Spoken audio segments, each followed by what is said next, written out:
Love you, pare. Bibo!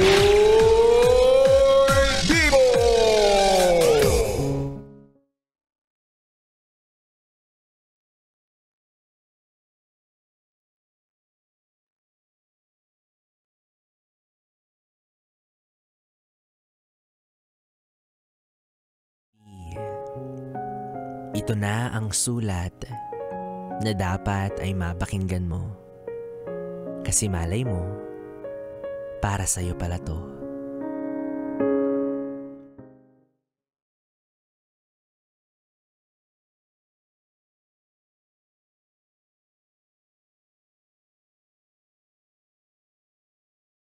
Tumay Mako.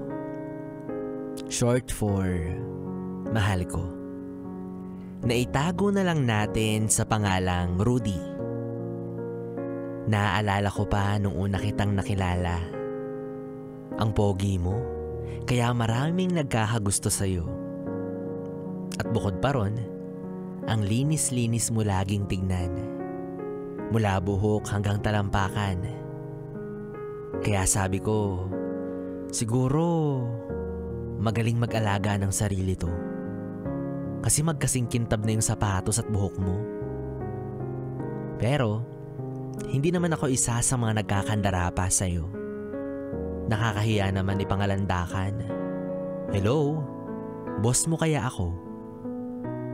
2016, nung pumasok ka as salesman sa isang malaking grocery store sa bandang Jose Rizal University sa Mandaluyong. Kung saan ay nagtatrabaho rin ako bilang merch supervisor. Bilang mas nakakataas sa'yo at kapwa mo empleyado, kita ko naman sa galaw mo na maayos kang magtrabaho. Hindi kita minamatsagan ha. Siyempre, oobserbahan kita kasi nga, bisor mo ko. Dumaan ang mga araw. Hindi ko alam kung bakit tila pinipilit tayo ng mundo na mas magkakilala pa. Yung mga tao sa paligid natin, nagsisimula ng mang-asar na bagay daw tayong dalawa. Since single naman ako, at single ka, to cut the story short, naging tayo na. Rupok ko, di ba? Lumipas pa ang mga buwan. Tumira na tayo sa iisang tahanan. Sabi ko, doon ka na tumuloy sa tinitirahan kong apartment, malapit sa work yun. Para hindi ka na mahirapan mag-uwian mula sa Mandaluyong hanggang sa Makati. Well, kung iisipin, malapit lang naman. Pero syempre, ang gusto ko, maging mas malapit tayo. Nung una, wala akong masabi sa'yo kasi buhay prinsesa talaga ako. Sabi nga ng mga kaibigan ko, siguro daw kaya kita pinatira sa space ko para laging meron akong maalalay. Pero hindi ganun yun ha. Sadyang mahal lang talaga kita at alam kong mahal mo rin ako. December 2016, nag-resign ka sa trabaho. Pinayagan kita kasi kamo, nababurnout ka na at hindi mo na gusto ang sistema ng kumpanya. Kaya hinayaan kita. So ako na lang muna ang nagtrabaho para sa ating dalawa. After 6 months, napansin kong parang wala ka pa ring balak na maghanap ng bagong trabaho. Akala ko naman bumubuelo ka lang. Nung tinanong kita, sabi mo, parang ayaw mo na maging empleyado. So ano? Ikaw na ang boss ko? Ikaw na ang masusunod? Inalam ko rin kung anong plano mo kaya naman naglatag ka ng mga plataporma na akala mo naman talaga matutuwa ako. Dito na lang ako para laging may maiiwan. Para may tututok sa mga gawaing bahay, may magluluto, maglalaba para sa'yo. Sabi ko, okay, sige. Sinuportahan pa rin kita kahit na yung mindset mo pang tanga. Pero sa paglipas ng panahon, parang hindi ko na yata kaya. Parang ginagago ko na rin yung sarili ko kakakonsinte sa pagiging irresponsable mo. Nagpabili ka ng motor kasi sabi mo, hatid sundo mo ko. Pero nagko-commute pa rin ako. Sabi ko, gamitin mo na lang yan sa negosyo. Mag-deliver ka ng kung ano-ano. Pero kamo, nakakahiya sa mga makakakitang tropa mo. Bumili ako ng automatic washing machine para pag maglalaba, hindi na ako mahihirapang magkusot at magpiga. Pero nung sayo ko na pinagawa, kamo, hindi ka marunong gumamit ng automatic. Ang sarap mong ipamukbang sa mga antik. Tuwing magluluto ka, yung mga ginamit mong kaldero at kaserola, pati na yung mga platong pinagkainan, hahayaan mo na lang sa lababo kasi kamo, ako na ang maghugas, since ikaw na ang nagluto. Hiyang-hiya naman ako nagtatrabaho at kumakayod para sa'yo.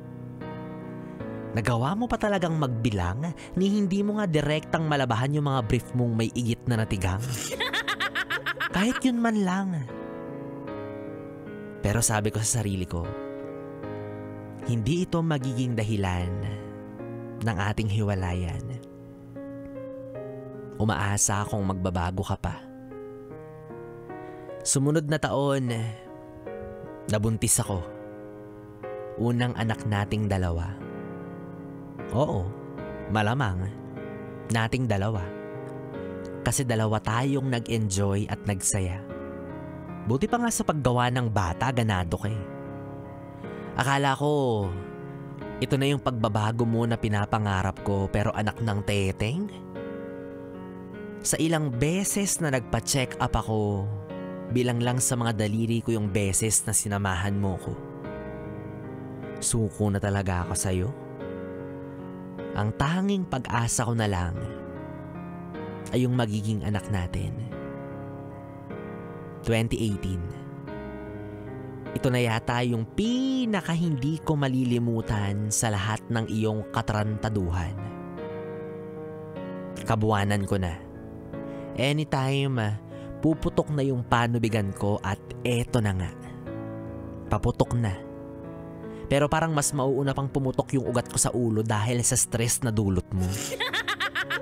Nakailang tawag, nakailang message ako sa'yo. Sabi ko manganganak na ako. Halos nakalabas na yung ulo. Wala akong kasama kasi nga wala ka. Kaya oo na. Tanggap ko na. Nanganak ako ng mag-isa, walang kasamang asawa. Alam mo kung bakit? Kasi nasa inuman ka. Inuna mo yung mga tropa mo. Sana pala sila na lang yung binuntis mo. Total mas madalas naman kayong magbanding. Hindi mo naman sinabi na may advance celebration na pala kayo. Kaya alam mo, Rudy, ang sama-sama ng loob ko sa'yo dahil sa pagiging irresponsable mo. Pero di ko alam. Tanggap ko na lang din siguro na yun yung flaws mo. Na yun yung imperfection mo. At pasensya na, meron din ako mga imperfections. Siguro, yun ay yung irresponsable ka, tapos ako tanga. Kasi nagagawa ko pa rin na mahalin ka, kahit wala kang kwenta. Kaya sana naman, ngayong kakapasok lang ng bagong taon, magbago ka na. Diponggol ka. Yes, it's me, Jonah.